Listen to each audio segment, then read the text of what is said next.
ഇത് അത്യാവശ്യം വലിപ്പമുള്ളൊരു വാട്ടർ ടാങ്കാണ്. ഇതിനകത്ത് നമ്മൾ ഈ മെറ്റീരിയലാണ് ഉപയോഗിച്ചിരുന്നത്. FRPയുടെ മെറ്റീരിയൽ ഫൈബർ ഗ്ലാസ് വോളിൻ്റെ ഷീറ്റാണ്. ഫൈബർ ഗ്ലാസ് എന്ന് പറയും. ഈ ഫൈബർ ഗ്ലാസ് ഷീറ്റ് നമ്മളവിടെ പതിപ്പിക്കും. എന്നിട്ടത് ലാമിനേറ്റ് ചെയ്യും. അങ്ങനെയാണ് നമ്മൾ ചെയ്യണത്. ഈ ടാങ്ക് മൊത്തം നമ്മൾ ഈ വർക്കാണ് ചെയ്തതാണ്. കണ്ടോ, അതിനകത്ത് മീനിട്ടേക്കണം. അതിനകത്ത് മീൻ നിറച്ചേക്കണം. വെള്ളം നിറച്ച് നമ്മൾ ലെവലാക്കി നിർത്തിയിട്ടുണ്ട്. അപ്പോൾ അത്രയും നമുക്ക് ഗ്യാരണ്ടിയാണ് ഈ വർക്ക്. ആദ്യം നമ്മളവിടെ സ്ക്രാപ്പ് ചെയ്തിട്ട് ഇതിൻ്റെ കെമിക്കൽ കോട്ടടിക്കും. എന്നിട്ട് നമ്മൾ ഈ ഫൈബറിൻ്റെ ഷീറ്റ് ഉണ്ടല്ലോ ഇതുപോലെ ഒട്ടിക്കും. ഇതാണ് ഇതിൻ്റെ റോള്. ഇത് ഒട്ടിച്ച് കഴിഞ്ഞ് കഴിഞ്ഞാൽ പിന്നെ നമ്മൾ ഈ കെമിക്കലടിക്കും.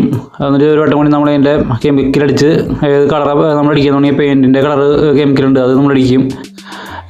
അങ്ങനെ നമ്മളിത് ഫില്ല് ചെയ്യും.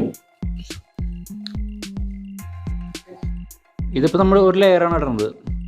ചില ക്ലയൻറ്റ് പറയും 2 ലെയർ ഇട്ട് ചെയ്തോളം പറഞ്ഞു കഴിഞ്ഞാൽ അപ്പോൾ 2 ലെയർ ഇട്ട് ചെയ്യും. അപ്പോൾ അത് അഡീഷണൽ അതിൻ്റെ കോസ്റ്റ് വേറെ വരും.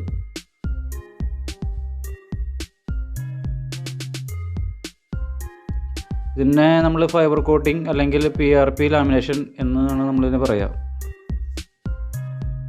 ഈ മെറ്റീരിയൽ ഉപയോഗിച്ച് നമുക്ക് ബോട്ടൊക്കെ ഉണ്ടാക്കാൻ പറ്റും.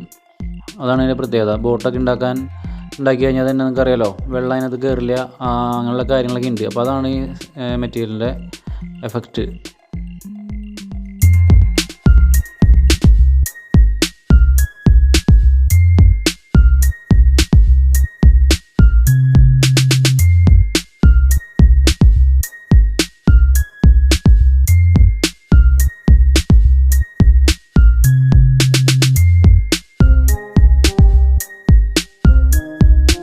ഈ സൈറ്റിലാണ് നമ്മളിപ്പോൾ ഈ ടാങ്ക് ചെയ്തത്.